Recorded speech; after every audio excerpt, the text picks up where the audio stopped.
좋은 아침입니다. 미스터 베넷이 908번에서 제 뒤에 있는 것 같지만 확답은 어렵습니다. 저는 대변인이라 말하기를 좋아합니다. 시간을 지키도록 노력하겠습니다.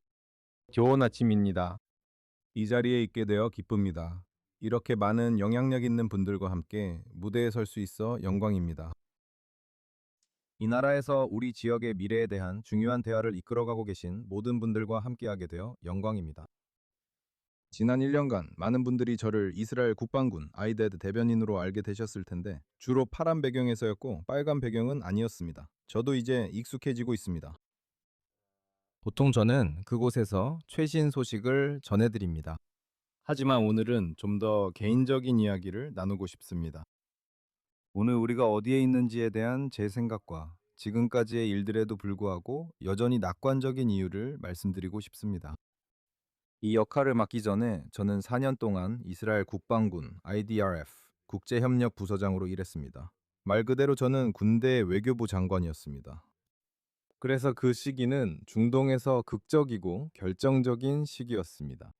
그리고 저는 이스라엘 국방군 대표로서 한 번도 대화하거나 방문할 거라고 꿈꾸지 못했던 나라들을 직접 경험하는 특권을 누렸습니다. 이스라엘은 항상 적들로 둘러싸인 작은 나라로 여겨졌습니다. 거의 성경 구절의 현대적 표현처럼 홀로 거하는 민족이라는 말이죠. 암레바드 디시군. 이스라엘은 매우 어려운 이웃들 사이에서 살아가는 작은 나라입니다. 여러분 모두 그 사실을 알고 계시죠? 여러분도 아시다시피 이스라엘인으로서 우리는 한 가지 단순한 생각을 품고 자랐습니다. 우리는 우리 스스로 우리를 지킬 것입니다. 이것은 우리 DNA에 지금도 새겨져 있습니다. 이것은 이스라엘의 정신에 깊이 뿌리내려 있었습니다. 하지만 아브라함 협정 시대가 시작되었을 때 트럼프 대통령의 리더십을 통해 놀라운 일이 가능해졌습니다. 놀라운 일이 일어났습니다. 제가 중동 전역을 여행하면서 한 번도 가볼 거라고 생각하지 못했던 나라들을 방문했을 때 저는 저를 놀라게 하는 무언가를 보았습니다. 저는 이스라엘의 진정으로 존경심을 느꼈습니다. 저는 이 지역 군 지도자들을 만나 함께 일하고 싶어함을 들었습니다. 그리고 우리는 함께 단지 공통의 위협뿐만 아니라 공통의 이익과 기회에 기반한 새로운 지역 구조를 만들기 시작했습니다. 2023년 5월까지 우리는 사우디아라비아와 손을 잡는데 그 어느 때보다 가까워진 것처럼 느껴졌습니다. 그들조차도 이를 선언했습니다. 그리고 나서 10월 7일이 일어났습니다. 하마스의 이스라엘 공격으로 시작된 사건은 빠르게 헤즈볼라, 후티, 그리고 이란 자체가 연루된 지역 전쟁으로 확산되었습니다. 그날 이후 이스라엘 방위군 7전선에서 전투 중입니다.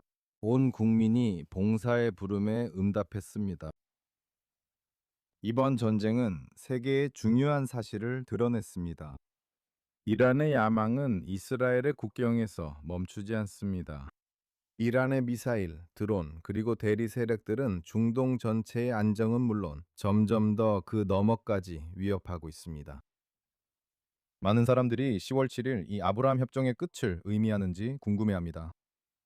하지만 아브라함 협정의 진정한 시험은 전쟁 시기에 어떻게 살아남느냐가 아니었습니다. 진짜 시험은 평화 시기에 이 협정이 지속될 수 있느냐였고 실제로 그 협정은 지속됐습니다. 동시에 이번 전쟁은 우리가 어떤 적과 싸우고 있는지 다시 한번 일깨워 주었습니다. 지금 이 순간에도 우리 군인들은 민간인 뒤에 숨고 주택 아래 터널을 만들며 군사시설을 민간인 지역에 숨기는 적과 싸우고 있습니다. 그것이 우리가 직면한 전장입니다. 그럼에도 불구하고 우리 군인들은 정밀하게 행동하고 이스라엘 방위군을 정의하는 가치들을 지키기 위해 헌신하고 있습니다. 우리의 적들은 우리의 가치를 약점으로 봅니다. 우리는 그것을 강점으로 봅니다. 지난 2년 반 동안 이스라엘 국방군 대변인으로서 저는 놀라운 것을 목격했습니다. 이 전례 없는 작전 동안 저는 우리 국민이 누구보다도 빠르게 적응하는 모습을 지켜봤습니다. 저는 전장에서의 혁신, 가정에서의 회복력, 그리고 젊은 군인들이 불가능해 보였던 도전에 대한 해답을 찾아내는 모습을 보았습니다. 거의 3년 동안 이스라엘 방위군, IDF, 트랜스포팅 육지, 바다, 공중, 그리고 국내 전선 등 7개의 전선에서 이스라엘을 방어해 왔습니다. 국내 전선에서도 말이죠. 지난 3년은 우리에게 우리의 강함이 크기로 결정되지 않는다는 것을 다시 일깨워 주었습니다. 우리 국민이 정의해 왔습니다. 지난 1년 동안 저는 끊임없이 최전선의 우리 군인들을 방문하고 후방의 민간인들을 만나고 언론과 대화해 왔습니다. 최근에 저희 부대의 19세 여성 전투 사진 기자, 남부 레바논에서 임무를 수행하며 우리 부대를 동행하고 역사적인 이스라엘 방위군 작전을 기록했습니다. 그녀는 오늘날 아마도 가장 중요한 2가지 도구인 총과 카메라를 들고 있었습니다. 최전선에서 전투 중에 그녀는 헤즈볼라 테러리스트들이 발사한 폭발 드론에 의해 부상을 입었습니다. 저는 병원에서 그녀와 가족을 만났습니다. 그녀는 제 딸과 같은 나이입니다. 제 딸도 군인입니다. 저는 그녀에게 격려의 말을 해주려고 했습니다. 오히려 그녀가 저를 격려해 줬습니다. 그녀는 부상에 집중하지 않았습니다. 그녀는 언제 친구들과 다시 만날지 생각하며 임무에 집중했습니다. 저는 병원에 있는 그 방을 나서면서 이 전쟁의 현실이 사람들이 흔히 이야기하는 것과 얼마나 다른지에 대해 생각했습니다. 대부분의 사람들은 헤드라인만 봅니다. 저는 그 헤드라인 뒤 사람들을 직접 볼 특권이 있습니다. 이 역할 덕분에 저는 예비군과 전투병은 물론 조용히 뒤에서 일하는 남녀들까지 이스라엘 방위군 모든 구성원을 만날 수 있었습니다. 모든 작전 뒤에는 막중한 책임을 지고 있는 수천 명의 사람들이 있습니다. 이 젊은 군인들을 만날 때마다 저는 종종 제 군 생활의 시작을 떠올리게 됩니다. 저는 30년이 넘는 시간 전에 기갑부대에 입대했습니다. 33년 동안 전차는 제 집이었습니다. 저는 경력 대부분을 전장에서 병사들을 지휘하는 데 보냈습니다. 2006년 제2차 레바논 전쟁 당시 저는 와디 살루키 전투에서 부대를 지휘했습니다. 그곳은 지금 이스라엘 방위군 병사들이 작전을 펼치고 있는 바로 그 지역입니다. 그 전투에서 저는 심각한 부상을 입었습니다. 제 몸은 망가졌고 의사들은 제 미래가 어떻게 될지 확신하지 못했습니다. 몇 주 후 저는 다시 병사들에게 돌아갔습니다. 그 후 이스라엘 방위군 IDF 인스트루멘테이션과 위협도 다르고 기술도 다릅니다.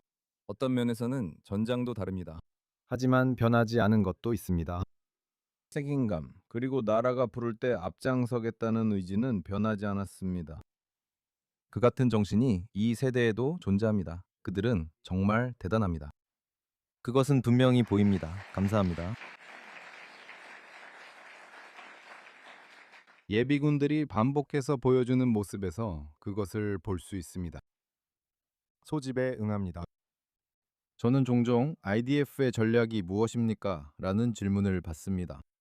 제가 말씀드리고 싶은 것은 우리는 고통스러운 경험을 통해 우리 국민을 보호한다는 것이 다음 공격을 기다리는 것을 의미해서는 안 된다는 것을 배웠다는 점입니다.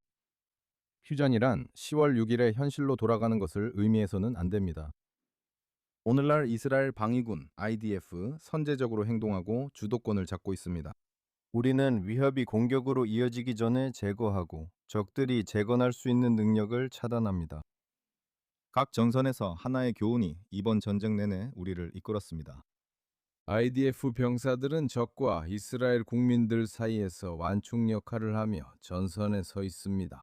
그리고 우리는 이 위협이 사라질 때까지 그곳에 남아 있을 것입니다.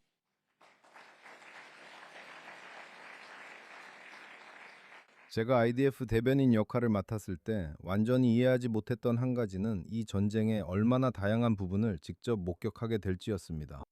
많은 경우에 저는 인질이 가족에게 돌아오거나 작전이 성공적으로 수행되거나 완료되는 등 좋은 소식을 전할 특권을 누렸습니다. 그리고 때로는 그 책임이 훨씬 덥게 느껴집니다. 우리가 군인들을 잃은 후 카메라 앞에 서서 가족들과 대중에게 우리가 영원히 기억할 고통스러운 사건들을 알리는 일도 있습니다. 이번 주에 저는 지난 금요일 남부 레바논에서 부하들을 이끌다 전사한 도르벤 시몬 중령의 시바에 참석했습니다. 저는 그의 아내와 대화했는데 그녀도 이스라엘 방위군 장교입니다.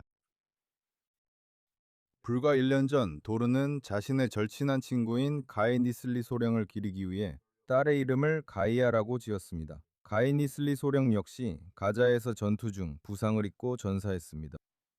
저에게 가이와 도르는 이스라엘의 이야기를 들려줍니다. 가이와 도르 사이에서 이스라엘만의 무언가를 깊이 느낄 수 있습니다. 형제, 책임감, 그리고 삶이 되어버린 기억입니다.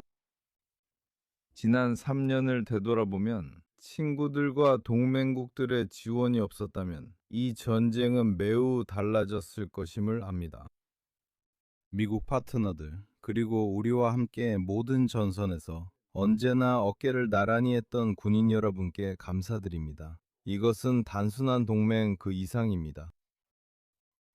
여러분의 지원 덕분에 많은 생명을 구할 수 있었고 우리는 이에 늘 감사할 것입니다. 그리고 이 자리에 계신 모든 분들께도 감사드립니다. 목소리를 내주시고 이스라엘과 함께 해주셔서 감사합니다. 그것이 항상 쉽지 않았고 지금도 쉽지 않음에도 불구하고 말입니다. 30년이 넘도록 군복무를 하며 저는 완전히 확신을 가지고 말할 수 있습니다.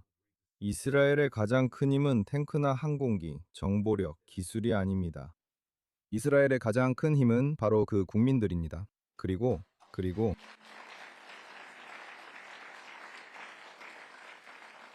오늘날 복무하고 있는 젊은 남녀들을 볼 때 저는 얼굴들을 봅니다. 저는 도르, 가이, 샤할, 젊은 전투 사진 작가를 봅니다. 그리고 저는 자신감으로 가득 찹니다. 저는 이스라엘 방위군의 미래뿐만 아니라 이스라엘의 미래에도 자신감을 느낍니다. 대단히 감사합니다.